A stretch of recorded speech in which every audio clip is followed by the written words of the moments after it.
Salam alaikum, ravi de vous retrouver sur cette nouvelle vidéo qui s'intègre toujours dans le cadre du programme des sciences de la vie de la Terre, notre commun scientifique. Devant nous, le tableau des résultats de l'inventaire des végétaux qu'on a effectué au sein du jardin du lycée et qu'on va exploiter à travers cette vidéo. On est alors en phase d'exploitation des résultats. Alors, comme rappel, les résultats précédents sont obtenus en appliquant la technique de quadrillage qui permet la détermination de l'aire minimale d'inventaire, qui est la plus petite surface où sont représentées toutes ou bien la quasi-totalité des espèces végétales de milieu étudié. Sur la base de cette surface, on a pu réaliser des relevés de végétation. On a proposé aux apprenants l'utilisation de l'application PlantNet téléchargeable sur Play Store, Google Play ou App Store afin de les aider à identifier les espèces végétales rencontrées ou au moins les rapprocher de la famille de l'espèce végétale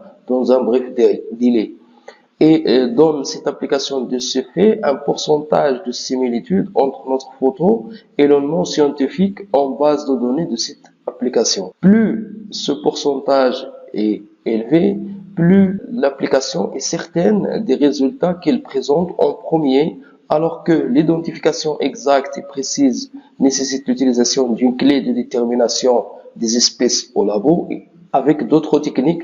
Cependant, cette application permet à l'apprenant d'utiliser son smartphone dans son apprentissage et se familiariser avec des applications qui sont utiles, et permet aussi aux professeurs d'optimiser l'activité enseignante par l'utilisation des TIS dans l'apprentissage et donc assurer un bon enchaînement pédagogique des séquences enseignées à travers les étapes de technique de quadrillage et la réalisation du l'herbier. De ce fait, on a présenté aussi dans la précédente vidéo quelques orientations sur la réalisation du l'herbier. Donc, pour plus d'informations sur ces techniques, vous pouvez consulter la vidéo déjà publiée dans la chaîne YouTube BSVT, son lien direct est en description de cette nouvelle vidéo. On passe maintenant aux étapes d'exploitation des résultats. Les données statistiques des relevés réalisés sont regroupées dans un tableau où on met sur son entrée horizontale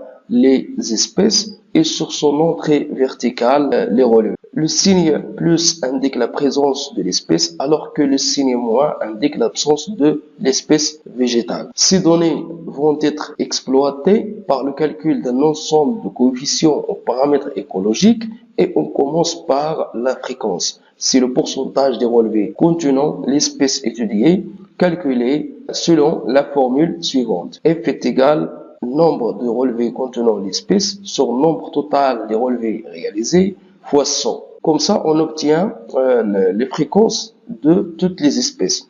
En effet, la fréquence reflète le niveau de la liaison d'une espèce à un milieu donné. Pour cela, de Ritz a divisé les fréquences en 5 catégories appelées indices de fréquence. Donc, à travers les fréquences calculées et en se basant sur ce tableau, on détermine alors l'indice de fréquence pour chaque espèce. Les espèces végétales dont l'indice de fréquence est de 4 ou 5 sont considérées comme des espèces caractéristiques ou indicatrices de milieu où les conditions écologiques sont favorables pour leur développement. Et les espèces végétales dont l'indice de fréquence est de 3 sont considérées comme des espèces accompagnantes et leur présence indique soit l'évolution du milieu étudier, soit l'interférence partielle entre deux milieux. Pour étudier les caractéristiques d'un milieu, on réalise l'histogramme et la courbe de fréquence selon les étapes suivantes. Alors, en premier lieu, on compte le nombre d'espèces pour chaque indice de fréquence qu'on traduit en graphique. On réalise alors l'histogramme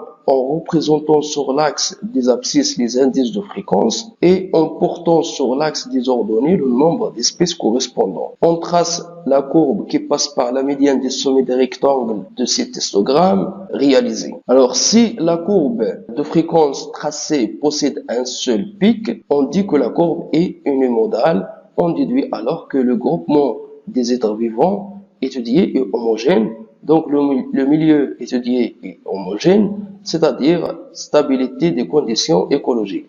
Si la courbe de fréquence présente deux pics au plus, donc on dit que cette courbe est plurimodale. Dans ce cas, on a deux pics, donc bimodal, on déduit que le groupement des êtres vivants étudiés est hétérogène et le milieu donc étudié est hétérogène, c'est-à-dire évolution positive ou négative des conditions écologiques. Dans ce schéma, on récapitule les étapes de réalisation de la courbe de fréquence et son analyse. Maintenant, on va passer à l'exploitation de nos résultats d'inventaire et on va reporter ces résultats sur un tableau avec le nom des espèces identifiées à l'aide de l'application PlantNet. On signale pour le premier relevé R1 qu'on considère juste les résultats de l'aire minimale d'inventaire 4 mètres carrés. Alors maintenant, on a les espèces végétales identifiées et on a les relevés R1, R2, R3 et R4. Alors, vous pouvez maintenant faire pause à cette vidéo si vous êtes élève ou en tronc scientifique et essayer de calculer la fréquence et déterminer l'indice de fréquence pour chaque espèce végétale, ainsi tracer la courbe de fréquence et l'analyser. Maintenant, on va passer à la correction. On va commencer par le calcul de la fréquence de cette première espèce, Videns pilosa. Alors, on voit ici qu'elle est présente dans 3 relevés, alors qu'elle est absente au 4e relevé.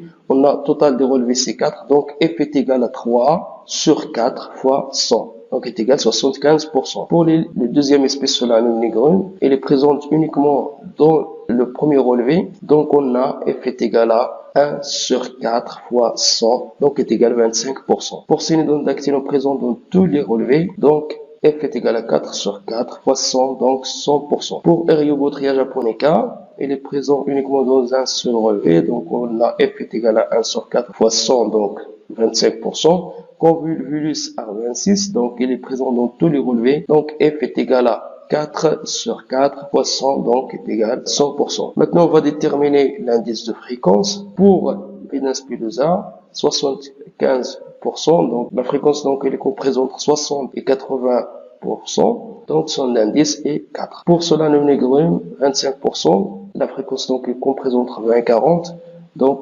l'indice est 2. Pour Cynodon dactylon, 100%, donc l'indice c'est 5. Eriobotria, l'indice c'est 2. Et Convolvulus, l'indice c'est 5. Maintenant, on va calculer le nombre d'espèces selon l'indice de fréquence. Pour l'indice de fréquence 1, on n'a pas, donc 0. Pour 2, on a 2 espèces. Pour 3, on n'a pas, donc 0.